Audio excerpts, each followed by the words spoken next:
Hello and welcome to the Evercade Retreat. Today I'm adding the Chaos Engine and the Chaos Engine 2 to my ever-growing list where I rank every Evercade game.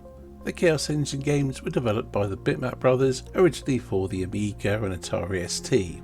Well, the first game was. The second game only came out on the Amiga and the CD32, which is basically an Amiga anyway. I think it would be best to take these games in order. So starting off with the Chaos Engine, which can be found on the Bitmap Brothers Collection 1 for the Evercade. This is not the Amiga version, it is the Super Nintendo port, as the Bitmap Brothers Collection 1 was a console collection and came out prior to Evercade, or Blaze rather, starting to do home computer collections. Fortunately, it is a very good port of the game, but then I have played this port more than I've played the Amiga original. The Chaos Engine centres around a plot about some mad baron inventing the Chaos Engine, a reality warping device, and you choose from 2 of 6 mercenary type characters who are going to blow away the bad guys and save the day. You pick 2 characters because the game will always have 2 players on screen, which if you're playing single player, which I suspect most people do more often than play multiplayer, then the CPU will control the second one. And the game had some very impressive AI or logic routines for the time, with the CPU controlled player acting quite sensibly for the most part. Each of the characters has their own stats, including intelligence, and this does affect how the CPU controlled player will behave. The gameplay is viewed from above, as it is a top-down multi-directional shoot 'em up. The levels are quite large and a little bit maze-like, with a reasonable number of hidden secrets. It has fairly typically Bitmap Brothers style graphics, and it also has some really good music, which hasn't really suffered much in the transition from the Amiga to the Super Nintendo. The actual shooting aspect of the gameplay can be quite fast and frantic, but there is a slightly methodical nature to it as well. There are coins to pick up as you go, and every few levels you get to go to a shop and you can upgrade your character and weapons and what have you. The game can be rather challenging, but fortunately it's enjoyable to play as well. Funny enough, this is a game that I did love back in the day. I really liked the graphics and I played it on the Amiga, but I wasn't really taken with it.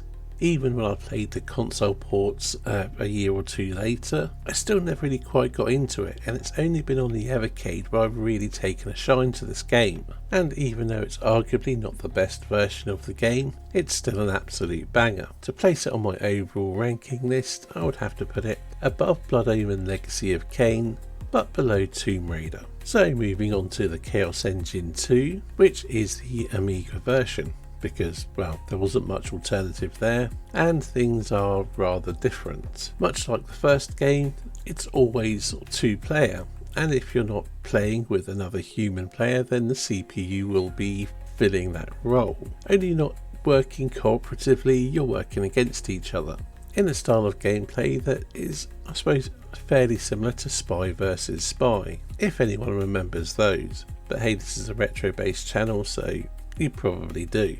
Maybe. Plot-wise, it follows the events of the first game. After the destruction of the Chaos Engine, the characters are trapped in some kind of quantum singularity reality thing or something, and you have to fight against each other in order to escape alive, which naturally only one of the 2 can.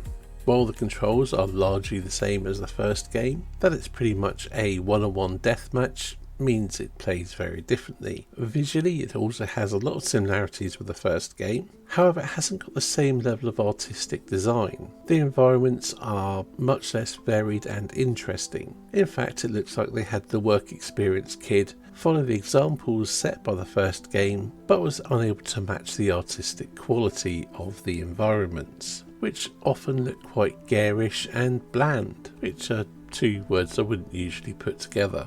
The music is also not quite as memorable, but it does suit the mood of the game pretty well. It was a very disappointing sequel at the time, but playing it more on the Evercade now, it's not a bad game. It's just very different, and single player I don't find it very engaging. Multiplayer is a different matter and it can be a lot of fun, but it's not something I get to do very often. So overall, while I think it was admirable that the Bitmap brothers decided to do something different with the sequel, I think it missed the mark. Now, as I understand it, the game was in development for a long time, and with the era of the Amiga coming to an end, the system was being developed for, it was effectively wrapped up and pushed out the door so it could be released within the commercial life of the Amiga, very late in the commercial life of the Amiga. Interestingly, the game did get reviewed quite well at the time of release, but I suspect that has more to do with the lack of games being released for the Amiga at that time because the system was pretty much dead by the time this game came out. So even an average or perhaps mediocre game could garner scores perhaps higher than it deserved, but then maybe the guys